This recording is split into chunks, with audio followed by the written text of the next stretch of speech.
So Mohit Joshi, CEO of Tech Mahindra, so wonderful to be sitting with you here at the World Government Summit here in Dubai. Thanks for joining us. Thank you, Sharon. Lovely to be here. So I wanted to start off with AI, of course, which has very much moved into this experimental phase all the way through to execution. What are some of the biggest sort of issues and what's the biggest impact that you're seeing within some of your clients, especially maybe in Europe as well? What's happening over there? Yes. So look, I think AI truly is a transformational technology. And like you rightly said, it's been now about 2+ years since with ChatGPT, the world was reintroduced to AI, right? AI was always there in the form of machine learning or even deep learning. But I think ChatGPT really reintroduced AI to the world in a much more spectacular fashion. I feel that over the last year, there has been much more focus on how AI can be moved from, from use cases or from pilots to actual production, and that is hard, right? That is hard because it requires your application estate to be largely in the cloud. It requires your data estate to be ready to be able to utilize AI. It requires a level of training, requires a level of ecosystem partnerships. So we are seeing a slow maturing of AI, and we're talking about very large companies, right? Large global companies, typically more than $10 billion in revenues. They're still working on their plans to get AI into production environments and get the benefits of that. Over the past 1 year, most of the use cases have really been in the shape of how can we transform our customer experience, how do we enable contact centers to be using this technology effectively, how do we look at developer productivity and develop applications more quickly. Those have been the use cases. Going forward, I suspect more of the use cases will be much more revenue focused.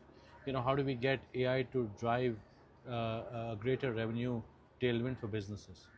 Because I think there was a figure that I read that 95% of businesses that have implemented AI have failed. They haven't had any ROI. Yeah. And this, I think there was a report that was done last year, in fact. Well, what's your sort of take on that? Well, this was an MIT study that was very, very widely quoted about 95% of pilots failing. And I think without, being able to opine on whether the number is spot on or not, the fact of the matter is that a number of pilots have failed because there was never the use case for expanding them into production. People are much more nervous about moving things into production, right? They might be okay with doing it in a sandbox. When they move into production, they have to make sure their data quality is in place. They have to make sure their cyber security is in place, that guardrails are in place so that there is no issue of bias or model drift. So we really have to address all of these things, right? And so within Tech Mahindra, our focus is on AI delivered right, which is how do you deliver innovation, how do you deliver transformation, how do you deliver productivity, but to deliver it safely. So I feel that what it really takes to move from a failed pilot to a successful implementation on production systems is really a lot of getting the data estate right, getting the application simplified, and putting the guardrails. The size of the prize is very significant if people get it right, but if you haven't thought about these issues, then you end up with really just a failed pilot. Additionally, I mean, as you mentioned, it's all about data quality at the end of the day as well. That's a huge element. But there's also a lot of anxiety around AI, especially when it comes to skills and especially when it comes to trust as well. What are the biggest sort of challenges that you're witnessing at the moment? I feel that a lot of the narrative around AI, unfortunately, has been way too focused on productivity and has been way too focused on white-collar job losses, right? And candidly, I was in a conference and this person said this very eloquently, that if all we think we're going to get out of AI is a few lost jobs in the back office and a few lost jobs in the contact center, it's not worth it. The narrative around AI really has to be about how we can enable maybe 7 billion people on the planet to get exceptionally high quality healthcare for $10 a year, right? That is a aspiration worth having. But a lot of the narrative has been around job losses. I feel that narrative is wildly overstated. I feel that for our industry, which is really at the cutting edge of AI, this will provide an important tailwind because large companies will spend much more on technology. And every single technology shift has meant job creation. I don't think it should be different. But the narrative really needs to change, right? If too much of the narrative is around white-collar job losses, I feel there will be a huge blowback against it. Because a lot of people say it's people aren't, these AI isn't going to take your job. It's people that can master AI they're going to take your job, and I suppose it's upgrading at the same time and developing those skill sets that are needed. But I wanted to talk a little bit more about Tech Mahindra. Yes. Europe is a very important market for you. Tell us a little bit more about your expansion plans and why Europe is such a target for you. Sure. So Europe is almost like a home market for us, right? Because when the company really started as Mahindra British Telecom, a joint venture between the Mahindra Group, a multi-business conglomerate in India, and British Telecom, right? So we've been present in Europe in that sense since the late 80s. And over time, we have grown to the point where now we have 17,000 people locally in Europe, and obviously, several thousand more supporting that business from India, from the Philippines, from China. We've got centers everywhere. We've got a 1,000-person center in Riga, and all the way to Lisbon, where we have a 500-person BPS presence. So really a presence that spans the continent. It is between 25 to 30% of our revenues, Europe as a market. And we see an incredible amount of vitality, right? Especially over the past couple of years in Europe.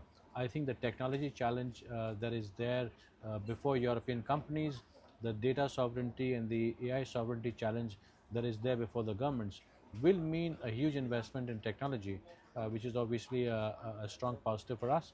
From a personal perspective, I've been living in London for the past 16 years, so personally invested as well in seeing that the region does well. So another reason to celebrate as well, of course, is this historic free trade agreement between Europe and India. That was only implemented in January this year. What is that going to do for the technology sector and that Indian market? I think it is very positive. Right? I think it is very positive for a couple of reasons. One is I think it changes the mood music. The mood music in Europe for too long had been about sort of job losses from emerging markets, and the mood music in India was for a very long time about Europe forcing open market access. I feel that this trade agreement really shows that it can be a win-win. It will be a win-win, a strong partnership. From our perspective, I think it means that European companies can be much more confident about utilizing talent from India, about working with Indian companies. There is a very significant quota, right? Let's say 250,000 cars for export from Europe to India. There will equally be a very significant market for farm equipment, for autos, for engineering goods and services in Europe. So I do think it is truly a win-win between two regions that have very similar democratic principles, very similar sort of open society outlooks. Well, we're not in Europe today. We're here in Dubai, the UAE, the Middle East. Tell us a little bit more about this market for you as well. Well, the UAE also is a very significant market for us. The Middle East is a very significant market. We've been here for over 2 decades. Just in the UAE locally, we have about 1,700 people. We obviously work with governments across the region, but a very strong presence in certain sectors, for instance, telecom, real estate, retail, energy, financial services. These are important businesses for us. And our regional president for India, Middle East and Africa, Sahil, is actually based in Dubai, which reflects the centrality that the UAE has for our business across the region. We do see very significant double-digit growth in this market really happening across sectors, right? I mean, you've been around, Sharon. Everything is booming, right? Everything is booming. The whole world seems to want to move over here.